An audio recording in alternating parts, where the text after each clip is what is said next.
সালাম আলাইকুম।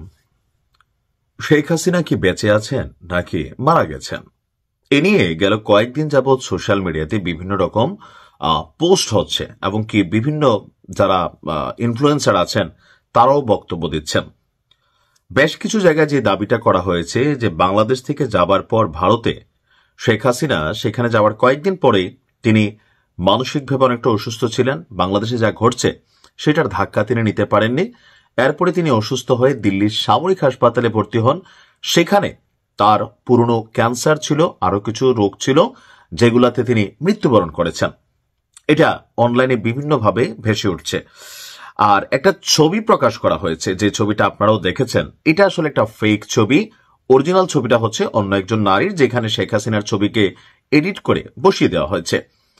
এখন এটা সপক্ষে দাবি করা হচ্ছে যে গেল কয়েক মাস ধরে শেখ হাসিনার যে অডিও বক্তব্যগুলা আমরা শুনছি বিভিন্নভাবে মিডিয়াতে আসছে, আওয়ামী লীগের বিভিন্ন পেজটেজ থেকে, এই বক্তব্যগুলো এআই দিয়ে জেনারেটেড করা।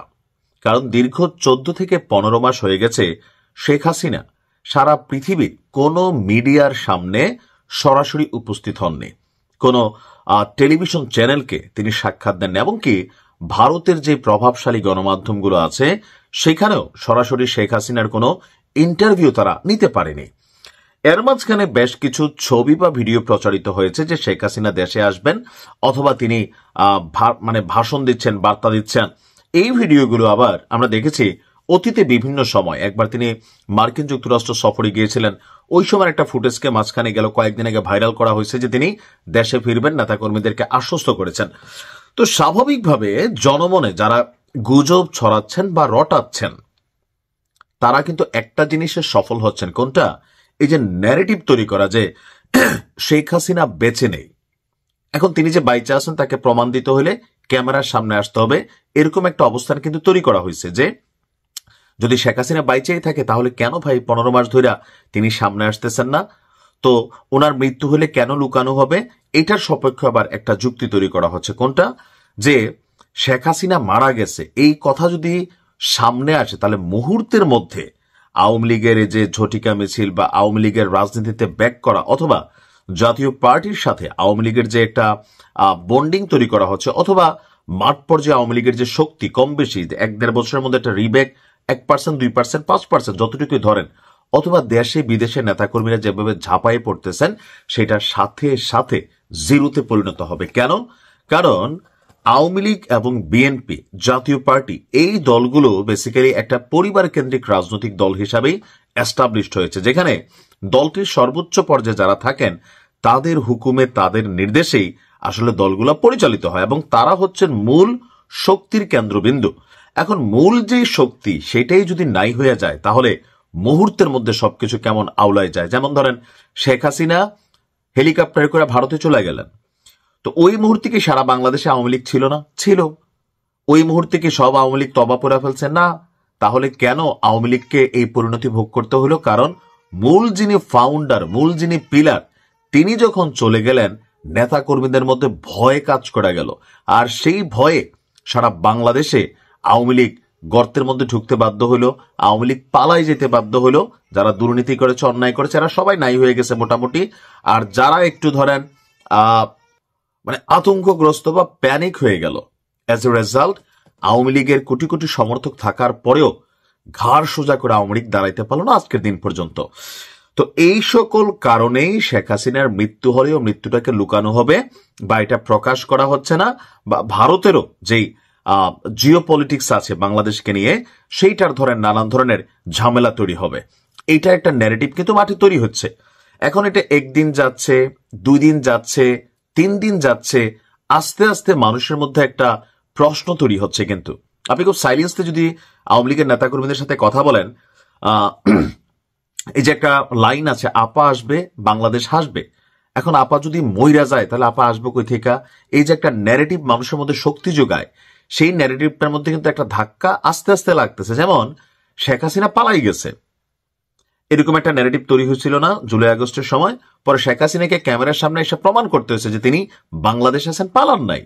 এখন তার মৃত্যু নিয়ে দিন শেষে কিন্তু তিনি পালাইয়ে গেলেন।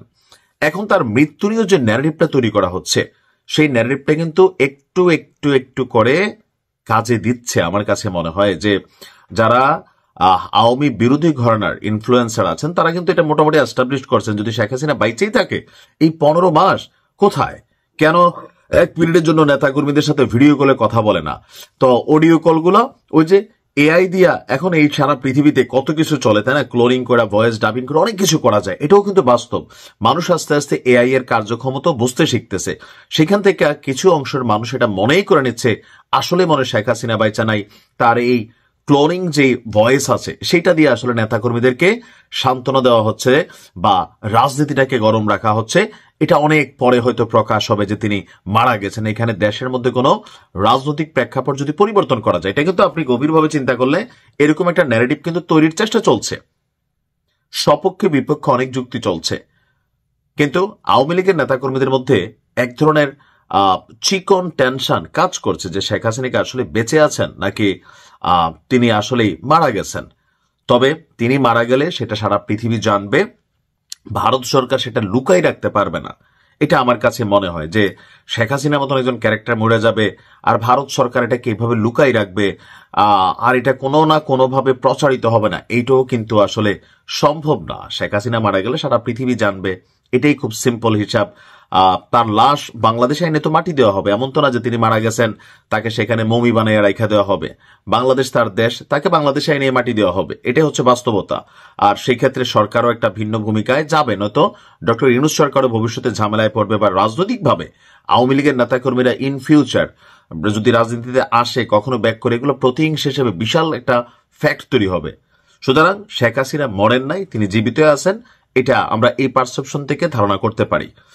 আর বেটার হয় যে এই যে আলোচনা সমালোচনা, গুজব, সত্যি, বিভ্রান্তি, নানান কিছু চলছে, সেখানে শেখ হাসিনার উচিত যে একটা ভিডিও বার্তা তার নেতাকর্মীদের জন্য দেওয়া যে জীবিত আছেন, বা নেতাকর্মীরা অনেকে হয়তো মানসিকভাবে চাঙ্গা হবেন। অনেক নেতাকর্মীরা কিন্তু ফ্রাস্ট্রেশনে আছে, হয়তো মুখে মুখে বলে না। কেন বলে না? কারণ বইলা কোন বিপদে পড়বে। তো সার্বিক দিক থেকে শেখ হাসিনার মৃত্যুর বিষয়টা বারবার সামনে আসছে। এর আগেও কিন্তু বলা হয়েছে ক্যান্সার আছে, এ আছে, সে আছে। আর এই লেভেলে যারা থাকেন তাদের বিষয়গুলো কিন্তু সহজে প্রকাশিত হয় না, খুবই কঠোর গোপনীয়তা এখানে মেনটেন করা হয়।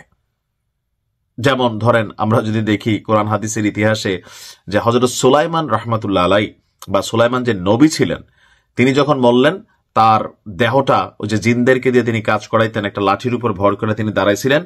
যখন একটা সময় হইল আল্লাহর ইশারায় জিনরা বুঝতে পারলো যে তিনি মারা গেছেন, এর আগ পর্যন্ত জিনরা কিন্তু কাজ করতেছিল, কিন্তু তিনি মরেছিলেন। তো এখানে অনেক কিছু আসলে ঘটতে পারে, বাট প্রকৃত তথ্যগুলা সর্বশেষ আরো গুজবটা সামনে আসছে বেশি যখন টিউলিপ সিদ্দিকী নিজে একটা পোস্ট করলেন যে খালামণি অসুস্থ, দোয়া চাই, তখন থেকে এটা আরেকটু গুঞ্জনটা বাড়ছে। তবে শেখ হাসিনা মারা যায় নাই, জীবিত আছে।